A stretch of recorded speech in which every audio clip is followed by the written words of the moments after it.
Hello. So the other week I shared a video slash podcast episode about how I'm 27 and never been in a relationship. And I actually got a really good response from that. I got a lot of people saying that they were in a very similar or the same boat.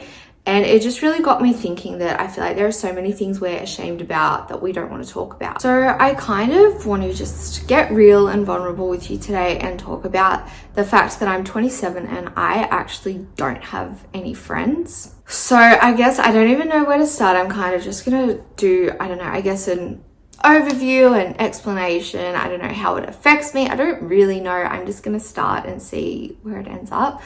So I used to have a really big group of friends when I was in school, and then it sort of went down to just a smaller, closer group of friends. And for me, I don't know, I think things started to fall apart when I left school. So I had friends from school and we were, really close, as I said. And then I didn't actually finish school. I dropped out of high school and my friends continued on at school and then all went to uni and stuff together. And I was out in the real world. So naturally people just, grow apart. We were living different lives. I was working, sort of being more, an adult in the world, and they were still at uni. So they were still, students. So naturally it's sort of things drifted, but we were still really close and seeing each other and all that. But it wasn't the same. And I sort of just felt like I was very different to them.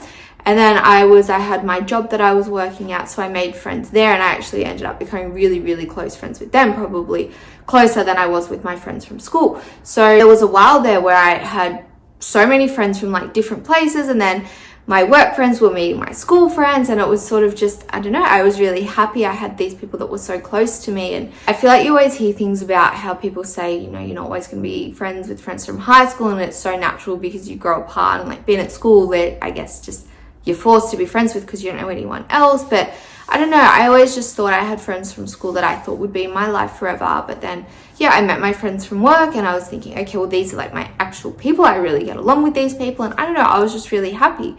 And then in 2017, I got really sick. That was when I struggled with my eating disorder, anxiety, depression, just my physical and mental health just all went downhill. I've spoken about that so many times before, so you can search on other videos and stuff for that full story. I'll link stuff below. But I got really sick. I nearly lost my life. I was admitted into hospital for 6 weeks. And I think for me, that is when things in my social life started to go downhill. I was in hospital for 6 weeks, and I had one friend visit me once, and I didn't have any of my other really close friends even reach out to me when I was in hospital. They didn't check in. They didn't ask how I was doing. I actually don't even think they knew that I was in hospital until I was out of hospital. And I think it's not to say that they didn't care. I can only speculate. I'm not a mind reader. But I think it's more just they were too caught up in their lives to care about me or to realize what I was going through. And it sounds harsh, but what other explanation is there? When your supposed best friend is dying in a hospital, why don't you message them? Why don't you reach out to them? Why don't you visit them in hospital? And that's something I still don't have the answers to. And things were just never the same from then. And I sort of just realized that this isn't, I don't want people like that in my life that obviously don't care about me, because bottom line is, if they really did care about me, well, they would be there for me, because what if I did lose my life? And they just never, I try not to think about it, but it's sort of just faded out from there. It never really became whole again. And then once I started getting better, I went back to work and was working with these people who I'm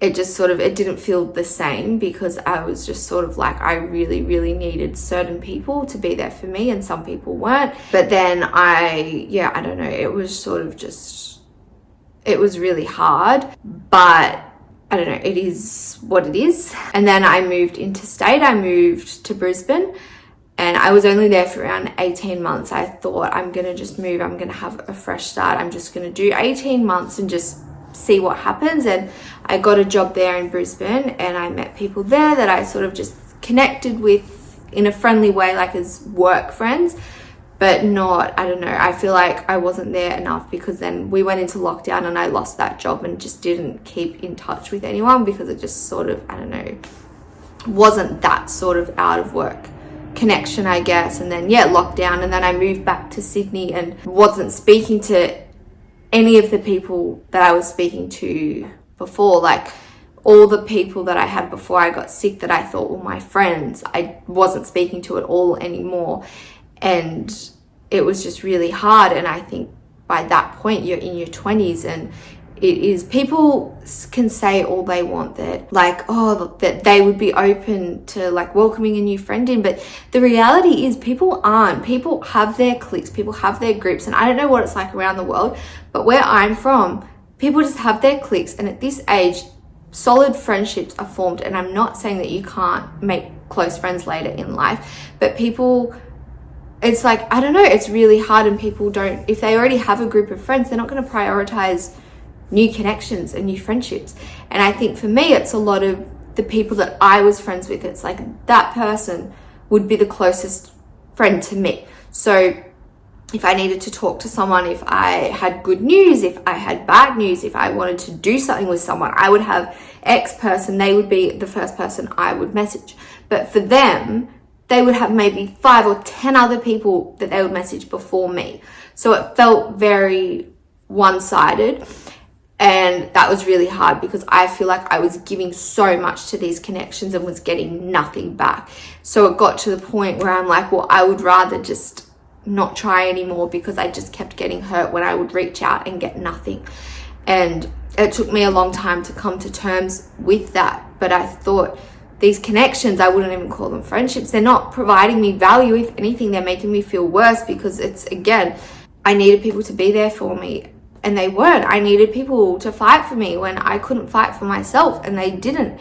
And it sucks. And I think bottom line is, as I said, people, they have their own lives, they have their own things going on, and their other priorities. And like, that's fine, I guess, like it's life, but it still sucks. And I think people as well, like I feel like I was just put in the too hard basket. And I've spoken about this before, that people just don't know how to act around people that have mental illnesses. They're too scared to say the wrong thing, so they say nothing. But that's so much worse, because it's just, well, I don't know, like it's just so hard. But then I'm trying to pick up pieces that are broken and putting things together, and it's just so hard. So then I'm left with no friends, because how many times can you ask someone to go for a coffee and they say, I'll get back to you? And how many more times can you follow them up without, because I just get to the point, I'm like, okay, well, it shouldn't be this hard to organize, as I said, just like a coffee with someone. And if it's this hard, they obviously don't want to, otherwise they would. It's the whole, if they wanted to, they would, and they're not. So I'm not going to keep trying. I'm not going to try and force it. So then I'm left with being on my own. And as I was saying, people are just really, I don't know, they're not as open as they think they are in terms of accepting someone new into their friendship group. And it's just, I don't know, I'm so used to now being on my own, but it does get to the point where I'm like, okay, like to be totally honest, I'm so close with my mum. I do everything with my mum. If I have a day off, we go for lunch, we go to the movies, we go shopping, we go for drives, we go for walks. I do everything that I would do with friends with my mum.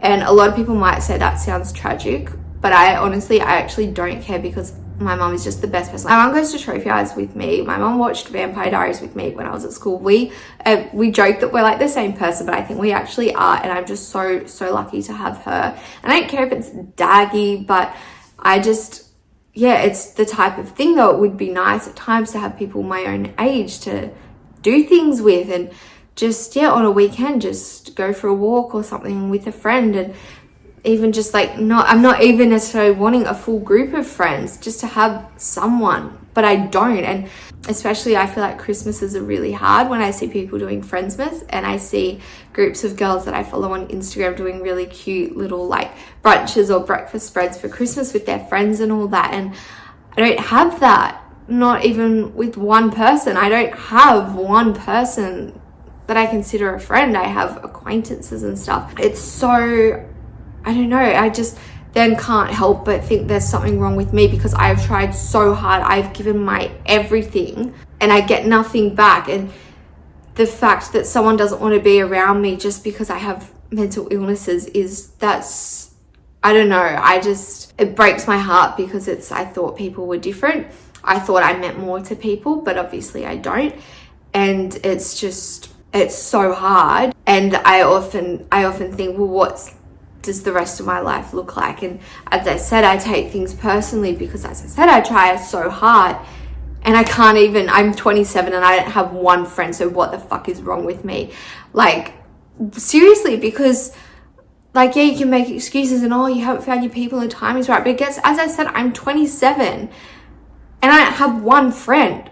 Like, actually, what is wrong with me? What is so bad about me that no one wants to be my friend? Because I can't help but internalize everything. And when I give so much and get nothing back. Yeah, and I mean, that's why I like to quote one of my favorite songs, my favorite band's Trophy Eyes Daydream. And that's why I've got my tattoo. There's a line and it's like, I've got friends, but they don't love me like I love them. And that just hit me so hard because it is just so true to its core about how I feel about everything. And yeah, and I don't know what the answer is. I wish I could end this on a happier note, but I don't know. I think I want to share because I've spoken to so many people online that are so similar to me. But to be totally honest, when I've shared about this, like on Instagram, and I talk about it, and lots of people message me and they're like, oh, I totally get that. I only have like one or two close friends. But even then, I'm like, obviously, I'm not going to, I don't know, downplay or invalidate what people are feeling, because if they struggle with that, then they struggle with that. But I actually haven't found anyone like me that is of a similar age and a similar demographic that can say they actually have no one.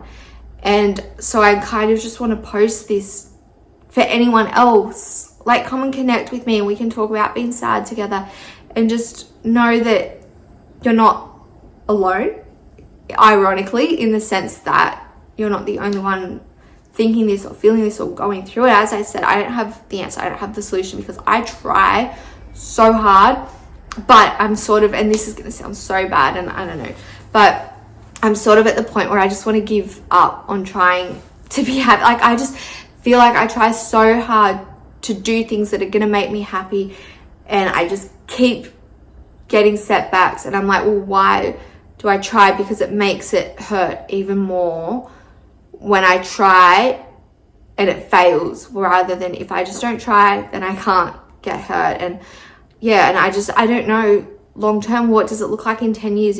What does actually my life look like? And as I've spoken about before about being single, I've been on all the dating apps for years now, but I can't get a single date. I can't even get a stranger on a dating app to date me, and I can't find one person to be my friend. So what does my life look like?